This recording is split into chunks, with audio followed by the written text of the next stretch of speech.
What was discovered about Cristina Kirchner's bribes in the notebooks case is unbelievable. Businessmen gave her wines as a courtesy along with the bags. That's why it's not a minor thing to have read all this. Now, what we didn't know is that within those notes there were also these kinds of anecdotes. You took the bag, you took the box with you. She's also making a tremendous effort to try to open one of the wines. Well, I swear I would show it to you live so you can see the effort Cami is making to open the crime scene with the crime scene. You look good. You're almost more dignified than Morando, far more dignified than I pretend to serve you. Here it is, come in Cami, pass me a little, it doesn't matter. Thank you, Cami. Wonderful, great. Television, right? How we like it. I want to clarify one thing, because people are going to look at me and say, what do wines have to do with the trial of the Coil notebooks? You only mentioned the glasses and the corks. Well, because in addition to looking for bribes, they also took. Oh, he opened it very well. A small bottle of wine. Really? Yes. Not me. Excuse me if I'm not very good at it, because honestly I don't drink wine. I took the bottle later. It doesn't matter. Yes. That's really how it is. They took the bags, they took the packages with the money and also some small bottles of wine. By the way. Seriously, he's telling me it's not a joke. The 11th of July 1:30 p.m. the ministry takes the lag to the First Park Hotel. We pick up the package and take it to the lag's apartment. What's that, Bruno? Explain to me what the prosecutor said there. Okay, let's see. How does this work? One of the businessmen met at a specific place. I don't know if we even have the plaque. We can show you where we have the exact address. And what they say in some way, look at this, is this. The businessman Pescarmona. At Esmeralda 1366, the hotel, date July 11, 2008. Look at the phrase, cheap, that he wrote down. I took it to the lawyer at the hotel. We picked up the package and took it to the Dedo. Then we went to deliver the package to Uruguay 13.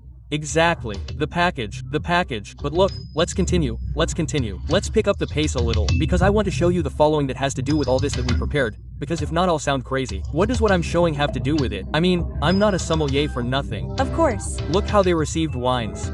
Lick Cheap a package with money that he put in his bag and he also gave him a case of Lagarde Tinto wine.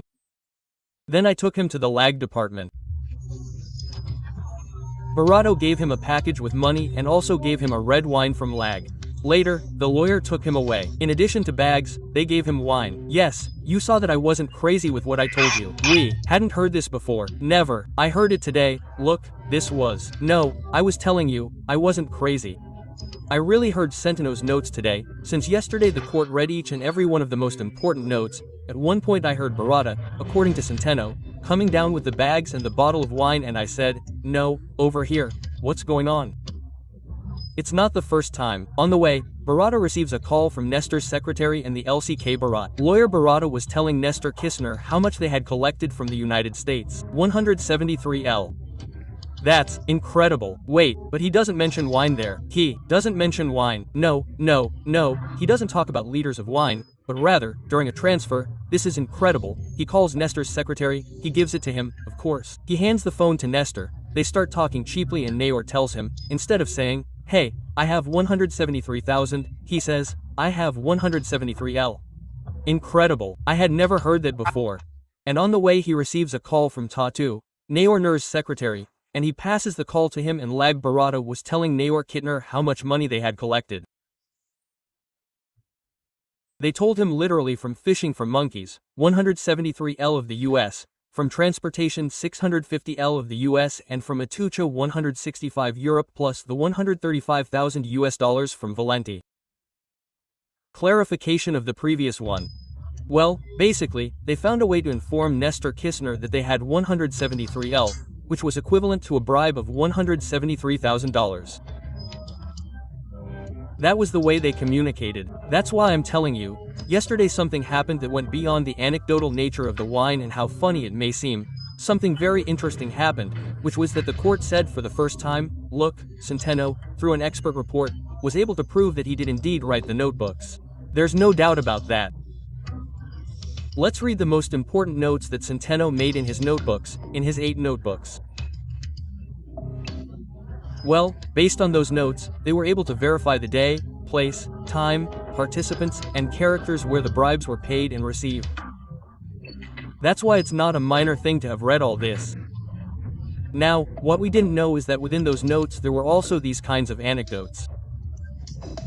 You took the bag, you took the box with Cabin. Unusual details continue to be discovered after what was the beginning of the trial in the Notebooks case, where once again, the convicted Cristina Kirchner is sitting in the dock for something much more serious than the cause, for which she ended up being under house arrest at this time, as was the Vieledad trial, since this process is 100 times bigger in terms of corruption and something never seen before in world history. In that sense, at Jonathan Viale's table they analyzed in detail the last session, where they continued reading the allegations, and it was revealed that, in addition to receiving bags containing thousands of dollars, the businessmen who paid these bribes to the former president also gave her different wines as a form of courtesy and to look good in front of the leader of the gang.